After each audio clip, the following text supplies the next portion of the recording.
বাংলাদেশের স্বাধীনতার সার্বভৌমত্ব ও গণতন্ত্র রক্ষায় অঙ্গীকারবদ্ধ বিএনপির চেয়ারপারসন ও সাবেক তিনবারের প্রধানমন্ত্রী আপসহীন দেশনেত্রী বেগম খালেদা জিয়ার রুহের মাগফিরাত কামনায় দোয়া ও মিলাদ মাহফিল অনুষ্ঠিত হয়েছে। রাজশাহী জেলার পুঠিয়া উপজেলার বানেশ্বর ইউনিয়নের বিরলদহে ইসফা খায়রুল হক শিমুলের উদ্যোগে তার নিজ বাসভবনে মরহুমা বেগম খালেদা জিয়ার রুহের মাগফিরাত কামনায় দোয়া ও মিলাদ মাহফিল অনুষ্ঠিত হয়। উক্ত দোয়া ও মিলাদ মাহফিল অনুষ্ঠানে প্রধান অতিথি হিসেবে উপস্থিত ছিলেন পুঠিয়া উপজেলা বিএনপির সাবেক সহসভাপতি ও রাজশাহী ৫ আসনের স্বতন্ত্র সংসদ সদস্য প্রার্থী ইসফাক খায়রুল হক শিমুল।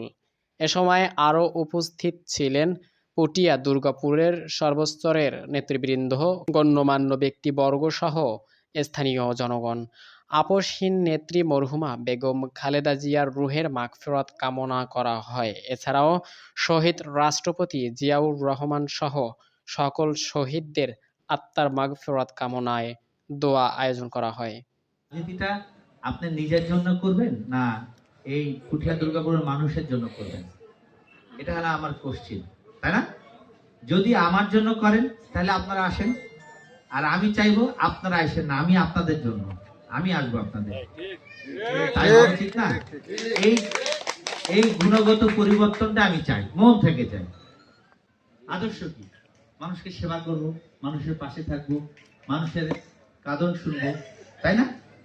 আমার এই যে চাচা বসে আছে, চাচা মেডিকেলে ছিল, আমি কিন্তু গিয়েছি, চাচা জিজ্ঞাসা করেন।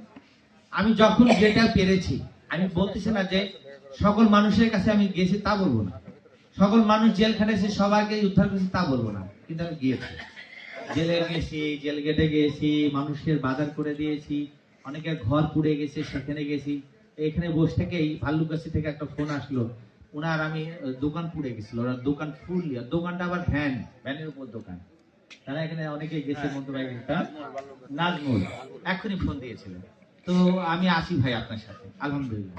তো ওর ওই দোকান সহ দোকানপাট পুড়ে গেছিল, ভ্যান আর জায়গায় ছিল না, আমি তার পাশে ছিলাম।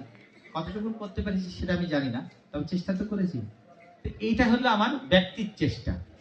আর রাষ্ট্রীয়ভাবে যে চেষ্টাটা, রাষ্ট্রীয়ভাবে যে অ্যারেঞ্জমেন্টটা, এটাকে যে ভোটটা হচ্ছে, নির্বাচনী যে পরিবেশ তৈরি হচ্ছে, এটা কিন্তু রাষ্ট্রীয়, তাই না? কোনো ব্যক্তিক না। অর্থাৎ রাষ্ট্র আপনাকে নেতৃত্ব তৈরি করতে বলে দিয়েছে ভোটের মাধ্যমে, তাই না? বিগত সময়ে ভোটের প্রয়োজন হয়নি, ঠিক না? আপনারা ভোট দেওয়ার প্রয়োজন মনে করেনি, নাম কো আসতে খালি অমুক দিন ভোট হবে, 5টা বাজতে বাকি, গুনলো কি গুনলো না বাদ, হ্যাঁ অমুক জন জিতে গেছে।